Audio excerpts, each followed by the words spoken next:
Hey folks, and welcome to this episode of Into the Woods with Wes. Today we're going to be talking about plant identification and their uses in a survival situation when you're in the wild. First, I want to thank Lane Johnston for suggesting this topic. Appreciate it, Lane. The first plant we're going to talk about are cattails. Cattails were a staple diet of Native American tribes.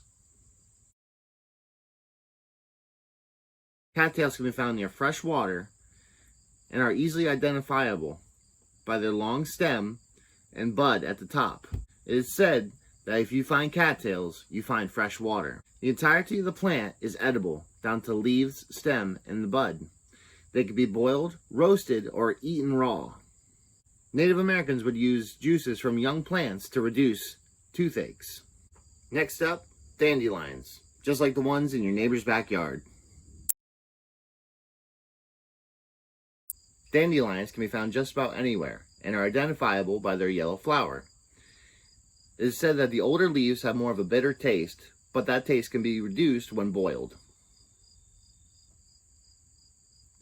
The flower buds themselves can also be eaten raw, and it is also said that they can cure warts. Next up, we have thistles. Thistles can be found in almost every environment, including desert environments. They can be identified by their spiky leaves, stem, and flower buds. Thistles are said to have a bland taste, but when roasted, can have a sugary flavor to them. The roots can be eaten raw or roasted. The inner stem has a very celery or pea taste to it as well. Mature flower heads can also be eaten raw or steamed. Finally, pine trees. Pine trees, like dandelions, can be found just about anywhere, except for severe desert locations. They can be easily identifiable by the green needles, similar to the ones right behind me here. The young needles can be eaten or chewed and then spit out, and are high in vitamin C and A. Older needles can be made into tea. Interestingly, if you get a cut in the wild and are bleeding, pine gum can be used as a band-aid.